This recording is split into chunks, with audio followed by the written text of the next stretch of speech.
says that the current ban on Nigerians to immigrating to the United States has been waived for me. Who am I? Hey guys, welcome and welcome back to my YouTube channel. If you're new on here, my name is Tonia. I'm a travel and a lifestyle vlogger, and you are totally and completely free to smash that subscribe button, okay? Break it, destroy it, and do whatever you like with it, okay? So a lot of you guys have been asking me why I was in Naples, saying that you can't wait to hear the reason why I was in Naples and all of that. Well, finally, here we are. The reason why I was in Naples is because I went for my American green card interview. Yes, okay? And in today's video, I'm going to be sharing with you guys my experiences, all the documentations they asked for, the green card, when I received it via DHL, all of that good stuff, yeah? You guys know that my YouTube channel is about travel, lifestyle, and life abroad. So these are the kind of things that I share on my YouTube channel just to help other people that might be going through the same process. Some of you might be wondering, Tonia, you live in Italy. How are you applying for an American green card? Why? How? Well, if you're new on my channel, you wouldn't know that I'm a Mrs. to a Mr. who is an American, okay? No, he's not a Nigerian American. No, he's not mixed with anything. He's an American, period. Now that I've gotten that out of the way, I want to say that my American green card interview experience was very smooth, okay? So my immigrant visa came through DHL exactly 2 days after my interview. It was so mind-blowing to me. I was like, when in the world did I do my interview that they literally just give it to me in 24 hours like that? But yeah, we were just sitting here in the morning and I got a message saying that my stuff from the American embassy was on its way to me. So, as you can already tell, this is my international passport. Let's see what's inside. I already knew that I had gotten it because when they reject you or approve it, they tell you there and then during your interview. They will tell you, sorry, your application to immigrate to the United States has been denied, or your visa has been approved. They will tell you there and then. So they did tell me it has been approved, but I just couldn't wait to see the actual visa. First thing is, if you're applying from outside of the United States, you will get an immigrant visa, and then you will put an address in the United States where you're going to need them to send your green card to. So in my case, they will send my green card to my mother-in-law's house. So that's where they're going to send my actual green card to. So when I go to the States, I'm going to pick it up from her house. When it came, I almost opened this thing up.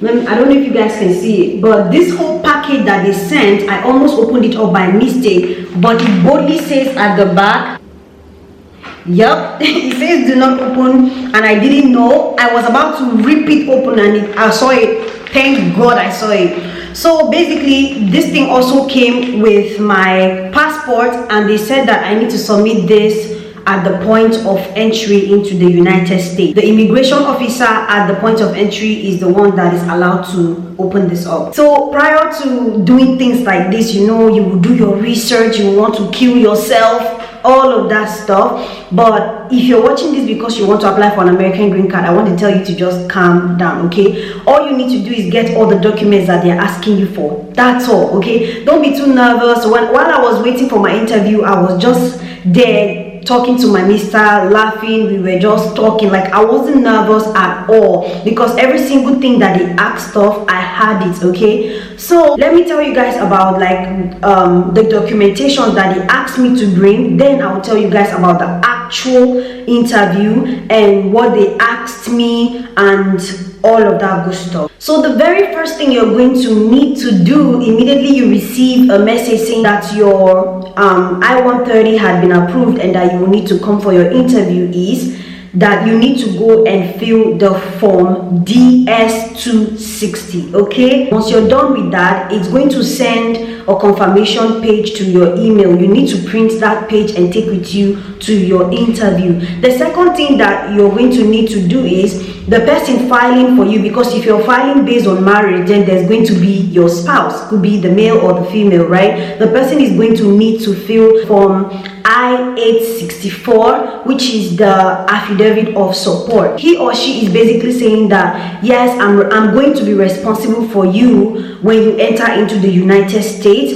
And this means financially, this affidavit of support is what I think they're called the petitioner, who that's the person sponsoring you, needs to fill this form and print it out, and you need to take that form with you to the interview. So that affidavit of support, you're going to need to submit that with IRS tax returns. So we've been married for 2 years now, so we filed our tax returns jointly in 2018 and 19, and this is 2020. So we sent messages to the IRS, and they gave us, like, you know, basically all these papers saying that yes, we filed jointly as a couple and all of that. So we attached that to the affidavit of support. So that's something that you're going to need to do, and it can take a while for the IRS to process that paper and send to you. So you're going to need to work on it very quickly. So those are the two first documents that I worked on, because they are one of the most important. Now the third thing that you're going to need if you're filing based on marriage is a certified copy of your marriage certificate, not photocopy. Of course, you're going to need to bring a photocopy too, but they need the original one that has the gold seal on it. Of course, it depends on where you got married, but the American marriage certificate usually comes with a gold seal, which means that it has been certified. So that copy was the one I took with a photocopy. Every single document you take with you, take a photocopy, just in case you lose one, you will have one. Of course, make sure you don't lose anyone. The fourth document that we took with us was the original or the certified copy of your birth certificate. So we took both me and my mister took both our certificates, birth certificates with us, because we didn't know whose own they were asking for. But at the end of the day, it was mine that they collected. So I would say be on the safe side and take both certificates, okay? Another document that we took with us was police certificate. This is a necessity. So every single country that you've lived in for more than 6 months, you're going to need a police certificate from that country. So in my case, I had to get a police certificate from Nigeria, and then I had to get 2 police certificates from here in Italy. The police certificates here in Italy are 2 for some reasons, and I don't know the reason why. So that's another thing that I submitted. Another thing that we submitted were passport photographs. We took 10 passport photographs each of both me and my mister, just in case they needed his own, but at the end of the day they didn't. Everything they needed was from me. If you or your spouse had been married before prior to applying for this, you're going to need divorce papers. So you know you've been married before and you're no longer with that person, either due to death or separation or divorce. You're going to need legal papers that states that you're no longer with this person. Also, if you changed your name when you got married like I did, you're going to need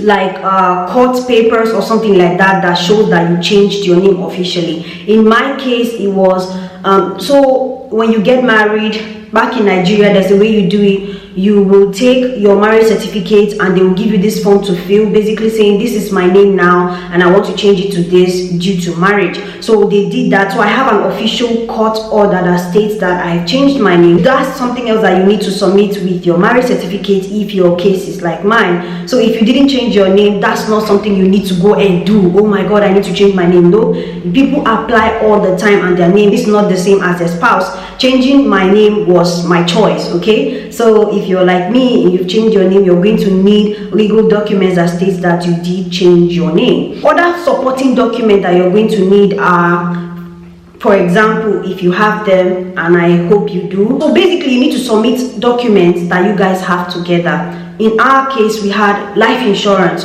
and so basically his life insurance, and I am named on it as his primary successor or whatever, but basically Yeah, that's one thing that we submitted. Another thing is health insurance.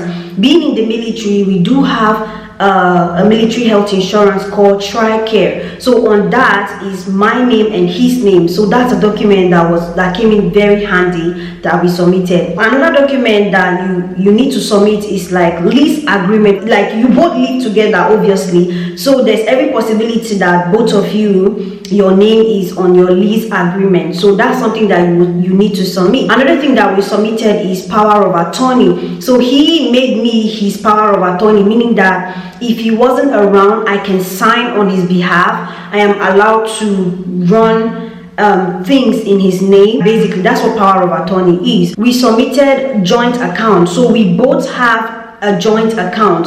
So that account has both our names on it, and it is just an account where we both put money in every month, stuff like that. That's the account that we basically save our money in together. So we went to the bank and asked them to give us like a letter that states that this is our account, and it states what year we opened it, how much is inside, blah blah blah. So we got that. So that's another document that we submitted. Another one that we submitted is our military orders. So military orders are orders given to the military that states that this is where you need to go for your new assignment. So that order states that he has a spouse, and my name was on it and stating that he is going on that assignment with dependent, and I am that dependent. So we took that paper with us. Of course, I'm just sharing my experience. So you on the other end, you need to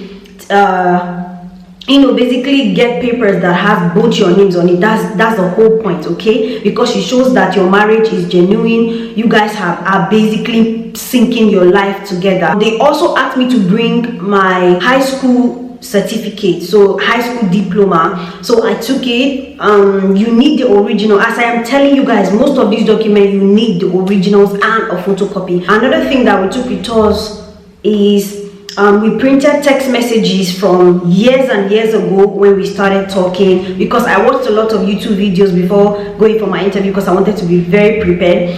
So we had messages back and forth because he was in Italy before I joined him from Nigeria. But even at that, we were doing a lot of things together. For example, the home that we currently live in now, when the military was showing him houses that he would pick, he was making videos and sending to me, and we were making the decision of where we wanted to live together. So I printed all those messages that even though we weren't living together at that time, a lot of decisions that we made were made together. Another thing that I took with me were pictures of us from like when we actually met in person till date, okay? So from when he picked me up from the airport, our first date, engagement, all the trips we go together. We go to a lot of trips together. All together I printed 20 pictures, okay? Also took copies of our ID card. So you're also going to need a copy of an ID card. If you're applying from like outside of the United States like me, you're going to need to prove your residency in the current country. For me, I live in Italy, so I had to take an original and a photocopy of my soggiorno, which is the permission to stay here in Italy, which is like my green card in Italy, okay? So I made a photocopy of that. I also made a photocopy of the data page of my international passport, and of course, very importantly, you're going to need your international passport, and your international passport must be valid for at least 6 months from where you are applying. So yes guys, those are all of the documents that we took with us to our American green card interview. Now to the main experience of the American green card interview. As I said earlier, it was not as stressful as people made it look like, and I don't want you to take my word for it, because everybody's situation is completely different. I would say that the only reason why things were so easy for me was because of the military. Just so you guys know, Nigerians are currently banned from immigrating from anywhere to the United States, but that didn't affect me. The current ban on Nigerians to immigrating to the United States has been waived for me. Who am I? For the interview, there are 2 stages. One is the medical and 2 is the actual interview. So what I'm going to do is I'm going to make a video of the medical part, all of the documents that I took with me, how much it cost, and everything concerning the medical part in another video. I think they asked me only 5 questions during my interview, okay? Some people, they ask them only 2 questions. Some people, they ask them questions for 30 minutes plus, okay? It just depends on your situation, who you are, how you're applying, where you're applying from, all of that good stuff. So the first thing they asked me was where we met. 1 question, okay? Then the second thing they asked me was how long we've been married. Only 2 questions. The third thing they asked me was, is our marriage consummated? If you know what consummation means, it basically says that have we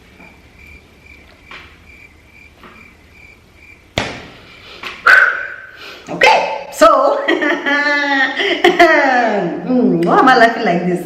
Okay, then they asked the mister what part of the military he's in, because the military has different parts, you know, the army, the navy, the air force, all that. So that's 4 questions. The 5th question they asked me was if I had any other citizenship aside Nigerian. Okay, so I don't have citizenship anywhere else aside Nigeria. I am a permanent resident in Italy, but I am not a citizen of Italy. So my only citizenship is Nigeria. So those were the questions that they asked me. Literally 5 questions only. So my experience, we got there. Our interview was for 9:30 in the morning. We got there as early as 7:30 because someone had told us that there's usually a very long line. But I guess due to the pandemic, they were giving appointment to very few people a day. So we got there very early and we were literally told to go and come back again. So we went back and we came back at 8:30 a.m. and that was when they allowed us in. So at the point of entry to the embassy, they just checked us. They told me to remove my shoes because when I passed through the detector, it beeped and it was because of my shoes. So I removed my shoe. Make sure that you don't wear any earrings that are like metal or ring that are metal or stuff like that. They do allow bags in, but if you have something in your bag like your camera, your phone, a laptop, things like that, they're going to collect it from you and give you a number. So when you come back with that number, they'll give you all your things back. If you have something like keys in there too, they will collect it because I had keys and it beeped, so they collected the keys from me. So for the main interview, what we paid on that day was $325. Thank you guys so much for watching this video. If you liked it, don't forget to give it a thumbs up and smash the subscribe button if you're new on my channel. Break it, destroy it, and do whatever you like with it. Okay, yeah, I'll see you guys in my next one. Ciao.